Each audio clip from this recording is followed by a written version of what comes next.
A loucura que desfilava diante dos seus olhos não o impressionava, e sim as cenas de um Brasil que reproduzia, menos de 2 décadas depois do fim da Segunda Guerra Mundial, o modelo dos campos de concentração nazistas.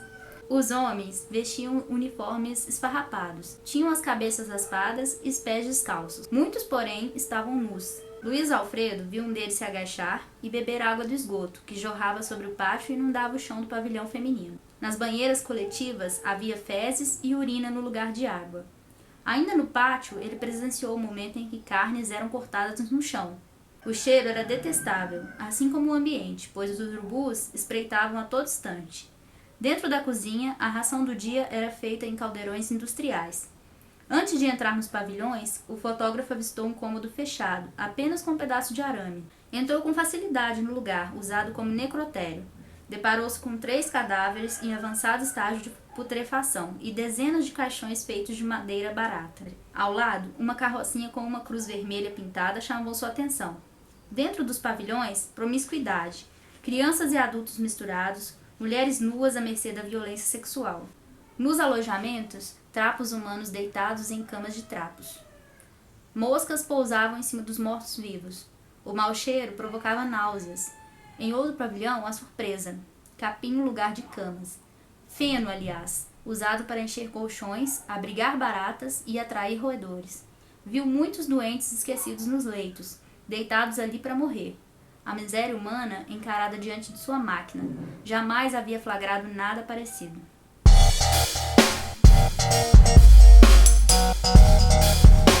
Oi pessoal, eu sou a Lilian do Entre Livros e Serras e hoje a gente vai conversar sobre o livro Holocausto Brasileiro.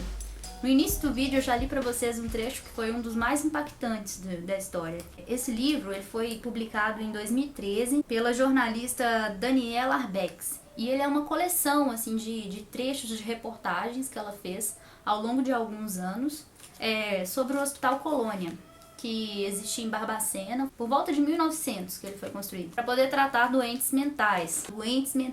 Então, assim, algumas reportagens nesse livro, elas têm datas diferentes e o início dessas reportagens não vem com a data delas. Então, durante a leitura, às vezes fica um pouco diacrônico, assim, as coisas que estão escritas, mas dá para entender direitinho. Foi um livro muito premiado, foi o melhor livro-reportagem em 2013, ganhou o prêmio Jabuti na sua 56ª edição e foi um livro muito aclamado pela crítica quando ele foi lançado. Comprei esse livro há alguns meses e comecei a ler ele faz mais ou menos uma semana. E no primeiro dia que eu li, eu tive que dar uma pausa na leitura, assim, antes de dormir, porque é um livro, assim, incrivelmente pesado. Mais pesado do que os livros do Holocausto que eu já tinha lido, porque esse é um livro muito visual.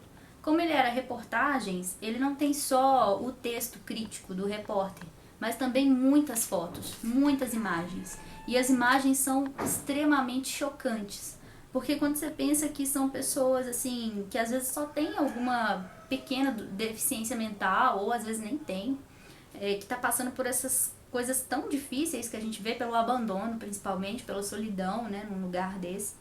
É muito difícil, assim, ler e ver essas imagens. Então, assim, o Hospital Colônia, como eu falei, foi construído por volta do ano de 1900. E, a princípio, era um hospital para cuidar de pessoas com doenças mentais. Só que ele tomou um caráter meio político, na medida que o tempo passou. As pessoas passaram a aproveitar do hospital para poder deixar ali a escória social. E o que era essa escória social, né? Eram pessoas que às vezes, né, tinham alguma doença mental e que incomodava a família, né? A família não conseguia lidar com essa pessoa.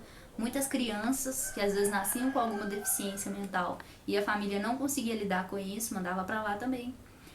O mais triste, mulheres que queriam trabalhar e a família não aceitava.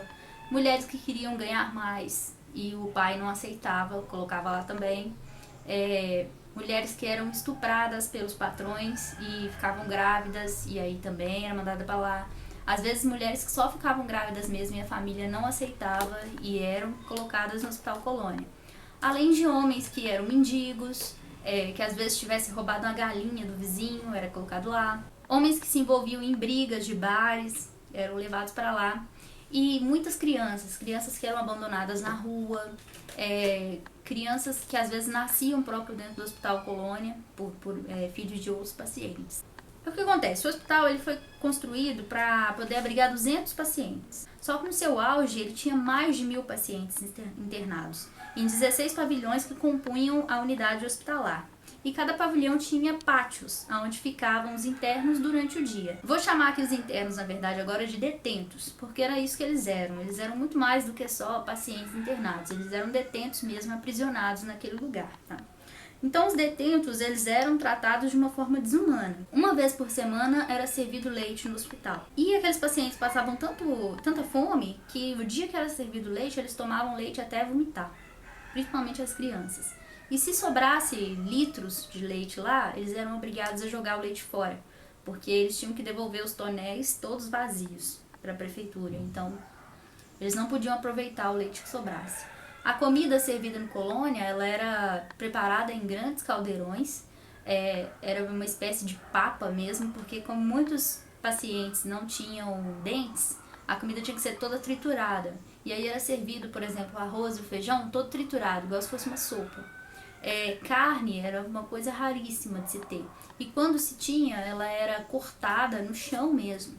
Eram os bichos, né, que eram consumidos, tipo porco ou vacas, né, eles eram desossados no chão e preparados ali com total falta de higiene. Faltava até água para os pacientes. Muitos pacientes eram pegos bebendo água do esgoto, que ficava a céu aberto, jorrando nesses pátios onde eles passavam o dia.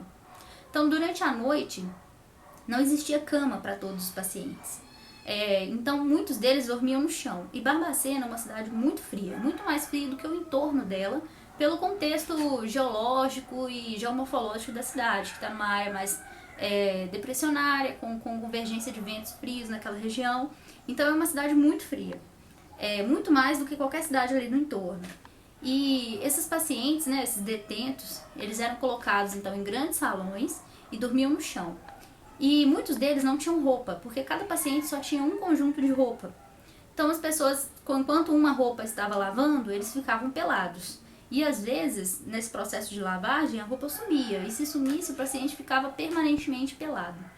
Aqui nesse livro tem várias fotos de pessoas nuas nos pátios de Barbacena, do hospital de Barbacena. Aí durante a noite, então, essas pessoas nuas dormiam no chão. E elas se amontoavam.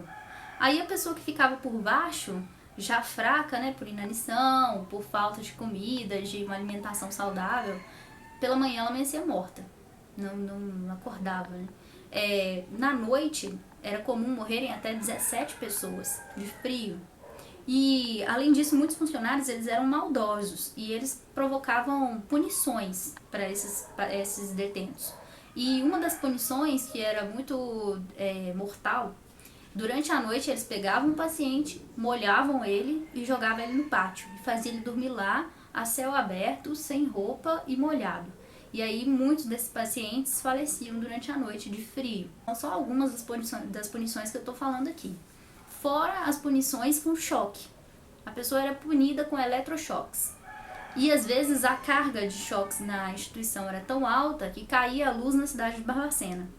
E eles utilizavam esses pacientes também como cobaias em treinamento. Então, assim, os funcionários do hospital, eles eram funcionários públicos, que entravam por concurso mesmo. As que eram candidatas, né, a serem enfermeiras, elas eram levadas para uma sala para poder aprender a dar eletrochoque nos pacientes. E, eventualmente, os pacientes que eram utilizados como cobaias morriam, porque a pessoa estava normal, só lá no pátio, tomando sol.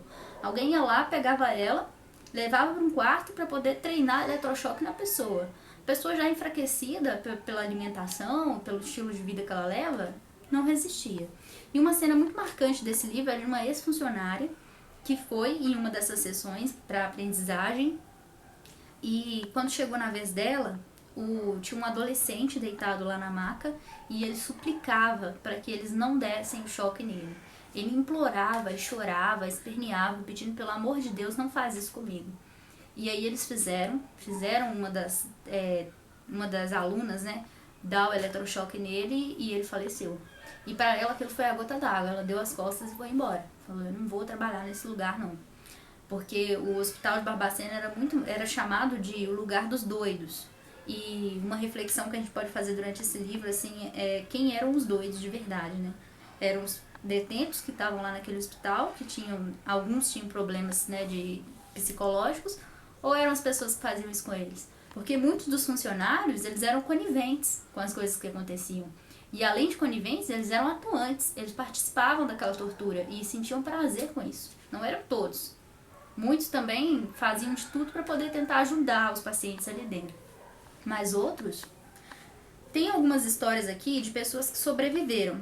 Hoje em dia existe cerca de 160 pessoas vivas que sobreviveram ao hospital. Algumas delas entraram no hospital sãs, lúcidas. Só que dado o número de torturas que elas sofreram lá dentro, elas saíram com problemas mesmo. Problemas de síndrome do pânico, esquizofrenia, problemas bastante sérios mesmo, problemas mentais. Que fazem com que hoje em dia elas não consigam nem tomar banho sozinha mais. Elas precisam de ajuda, porque muitas perderam a capacidade de locomoção, até porque as pessoas não tinham atividade física para fazer. Então muitas ficavam muito paradas e aí começaram a desenvolver atrofias mesmo, né, musculares e nos ossos. E o hospital ele tinha muitas crianças também. Muitas crianças que eram, por exemplo, crianças abandonadas na rua que foram levadas para lá. E a forma como elas foram criadas lá dentro, sempre recebendo choques e outros tipos de tortura, fez com que muitas delas crescessem como animais. Aí tem um conjunto de crianças que elas estavam no outro hospício, em outra cidade, acho que, não sei se é Uberaba, Uberlândia, que tinha um hospício que chamava Oliveira. E aí, ou a cidade chamava Oliveira. E aí essas crianças foram levadas para o Colônia porque esse outro hospício aí ele iria fechar. E essas crianças eram tratadas no Colônia como animais. E isso teve uma repercussão muito negativa para a vida delas. Mas depois que ele foi desativado dessa forma, né, como ele funcionava, essas crianças foram levadas para uma casa onde uma freira passou a cuidar delas. E essa freira, ela dando depoimento, ela fala que era muito difícil, porque essas crianças eram animais. Elas estavam acostumadas a passar fezes uma na cabeça dos outros. E elas não comiam na mesa, elas comiam no chão. Elas pegavam comida, jogavam no chão e comiam do chão. Elas não sabiam tomar banho, elas tinham medo de tomar banho, elas não sabiam dormir na cama. Então essa freira, pouco a pouco, ela foi começando a tentar modificar esses hábitos, né, dessas crianças que já não eram mais crianças, já eram adultos. E até hoje é difícil, porque elas não sabem falar, por exemplo, elas não foram estimuladas na idade certa. Então elas não conseguiam se comunicar com fala, era muito difícil. Tem uma dessas crianças, por exemplo, que em um período determinado ela ficava muito violenta e ela tomava muitos choques, aumentavam muito a quantidade de medicamento dela. E essa freira, né, que era uma freira muito bondosa, ela observando, né, o comportamento dessa criança, ela percebeu que isso na verdade estava relacionado com o ciclo menstrual dessa criança. E aí ela era dopada de remédio por uma coisa que tinha outra solução. Ela começou a dar chás para ela. E essa criança começou a melhorar. Assim, parece que elas até hoje não conseguem falar, porque não desenvolveram mesmo a fala. Mas elas conseguem se comportar como pessoas, assim... É até difícil falar aqui normal, né? Porque depois de ler esse livro você fica pensando, o que é normal? Mas conseguem se comportar de uma forma aceitável, assim. Conseguem sentar na mesa, conseguem dormir na cama, tomar banho, não passa mais fezes uma na outra, sabe? São pessoas sociáveis. Mas infelizmente elas perderam completamente a capacidade de ser um ser humano normal, de ter uma vida independente. Elas vão depender pro resto da vida de outra pessoa. Tô contando muitas histórias aqui, mas é porque esse livro ele é impressionante, impressionante. Cada história que você lê aqui, você pensa, poxa, isso é uma história real, uma pessoa passou por isso. E é muito triste. Tem uma história aqui de uma menina que ela foi estuprada pelo patrão e ela tinha 14 anos. Aí ela ficou grávida e foi mandada pro Colônia.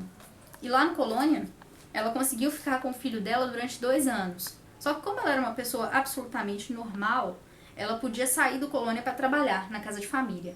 E ela passava uma semana na casa dessa família, voltava para Colônia e passava um dia com o filho dela. Aí acontece que um dia, quando ela voltou, ela trabalhou a semana toda, ela estava juntando dinheiro para conseguir tirar o filho dela de lá e alugar uma casa e morar com ele. Quando ela conseguiu o dinheiro, ela voltou para Colônia para buscar a criança e ele tinha sido levado de lá. E ninguém queria informar para ela para onde a criança foi levada. E aí ela perdeu esse filho. Ela até, depois disso, ela alugou uma casa mesmo, foi morar sozinha, se casou, teve mais 2 filhos. Mas ela viveu a vida inteira sem saber qual foi o rumo que o filho dela tomou. E aí a gente acaba descobrindo no livro que o filho dela foi pra FEBEM. Ele foi criado na FEBEM. E na FEBEM ele passou por tentativas de abusos sexuais. passou também por muitas dificuldades, porque na FEBEM, né, você convivia com todo tipo de criança e às vezes com algumas situações marginais. Mas ele teve sorte de ir para uma outra casa, né, uma outra FEBEM, futuramente, e nessa outra FEBEM ele foi assim, orientado por um cara que ele era meio general, assim, ele queria pôr ordem no lugar. E aí ele foi uma criança bem criada nesse contexto e se tornou bombeiro em Belo Horizonte. Ele era sitiado no grupamento de bombeiros que tem na Afonso Pena. E aí os próprios bombeiros do local, né, do local de trabalho dele, gostavam muito dele. E resolveram fazer uma surpresa para ele no aniversário de 45 anos dele. E começou a procurar a mãe dele. Até que encontraram a mãe dele morando ainda em Barbacena. Morando numa casa normal, tal, uma pessoa normal. Aí, nossa, esse capítulo é muito emocionante. Eu tive vontade de chorar, né, nesse capítulo. Porque eles foram falar pra ela que o filho dela tava vivo e que era amigo deles. E aí ela ficou assim, estarrecida, e começou a chorar na hora, chamou o filho dela. Aí os bombeiros pagaram pra poder levar ela de Barbacena pra Belo Horizonte, acho que em 2011 que foi isso. E aí todo mundo foi no grupamento dos bombeiros que tem da Afonso Pena. Fizeram uma festa surpresa pra esse cara. E quando ele chegou lá, começou a passar no telão, assim, frases sobre a vida dele, fotos da vida dele e tudo mais. E ele sem saber o que era. E no final da apresentação começaram a falar sobre a mãe dele. E ele não conhecia ela. Aí ele fica assim, o que tá acontecendo, não sei o que. Até que a mãe dele entrou no salão. E os dois se reencontraram. E foi assim, uma coisa tão bonita, escrito aqui, né, de uma forma tão bonita que eu consegui imaginar na minha cabeça. E tinha fotos, né, dos dois se reencontrando. E foi assim, do livro inteiro, foi a única história de esperança com final feliz que eu encontrei, sabe? Muito, muito comovente, assim, essa história, e ao mesmo tempo muito triste, porque a mãe dele viveu 45 anos chorando pela perda dele, por uma coisa assim que não era culpa dela. Ela foi estuprada, foi levada para um hospício. Você imagina tudo que essa menina passou? A vida que essa menina teve foi uma coisa assim impressionante, impressionante. E assim, pra finalizar, queria compartilhar com vocês uma história, assim, que enquanto eu estava lendo o livro, eu contei pra minha mãe, que eu estava lendo um livro sobre o hospício de Barbacena. E aí minha mãe me contou que a irmã da minha avó, a irmã da mãe dela, foi levada pro hospício. E que ela não tinha problemas mentais, que eles falavam que o que ela tinha na época era cabeça ruim. Então provavelmente ela estava com algum problema, às vezes uma depressão pós-parto, ou até uma síndrome do pânico. Era uma coisa simples que ela tinha. Mas o marido dela, mesmo ela tendo 2 filhos, na época pequenos, pegou ela, levou ela pro Colônia e deixou ela lá. E a gente sabe que ela morreu lá, mas a gente nunca viu o corpo, nunca foi recuperado o corpo. Até porque o Colônia, durante uma época, fazia comércio de corpos. Então era muito, muito lucrativo para ele que as pessoas morressem, porque eles vendiam cada corpo um valor que hoje em dia seria mais ou menos R$200. E várias universidades do Brasil compraram muitos corpos dele. Não só o corpo inteiro, mas também peças, que era o coração, um pé, o cérebro. Então a minha tia-avó, né, provavelmente passou por torturas horríveis dentro desse manicômio e morreu em função disso. Ela nem era louca, ela, sei lá o que ela tinha, né? Mas agora eu tô muito curiosa pra saber o que ela tinha e tô afim mesmo de pesquisar sobre a vida dela, o que aconteceu com ela. E depois que eu terminei de ler o livro, eu fui ver alguns comentários na internet, né, sobre esse livro, e eu vi algumas coisas assim. Por exemplo, tinha uma reportagem falando sobre esse livro, e debaixo vários comentários de pessoas. Sem brincadeira, eu devo ter lido, assim, dezenas de comentários de pessoas que teve um avô, um tio, um primo, um parente ou um conhecido que foi levado pro Colônia, morreu e sumiu. Ninguém nunca ouviu falar do paradeiro do corpo dessa pessoa. É impressionante. Eu tenho certeza que alguém vai ver esse vídeo aqui e conhece alguma história desse tipo. Então, se você conhecer alguma história desse tipo, compartilhe comigo aqui nos comentários. Porque eu agora tô muito impressionada com essa história. Eu quero muito pesquisar mais sobre isso e descobrir por que isso aconteceu. Realmente é uma coisa assim, não dá pra saber por quê. Pessoas normais fazem isso com pessoas que só precisam de ajuda. Nada mais do que isso. Então eu vou terminar o vídeo de hoje pedindo pra você se inscrever no canal, se você gostou do vídeo, dá um like, e com um parágrafo final do texto aqui, que é incrível também, assim, de triste, mas é verdade. O fato é que a história do Colônia é a nossa história. Ela representa a vergonha da omissão coletiva que faz mais e mais vítimas no Brasil. Os campos de concentração vão além de Barbacena. Estão de volta nos hospitais públicos lotados e continuam a funcionar precariamente em muitas outras cidades brasileiras. Multiplicam-se nas prisões, nos centros de socioeducação para adolescentes em conflito com a lei, nas comunidades à mercê do tráfico. O descaso diante da realidade nos transforma em prisioneiros dela. Ao ignorá-la, nos tornamos cúmplices dos crimes que se repetem diariamente diante de nossos olhos. Enquanto o silêncio acobertar a indiferença, a sociedade continuará avançando em direção ao passado da barbárie. É tempo de escrever uma nova história e de mudar o final.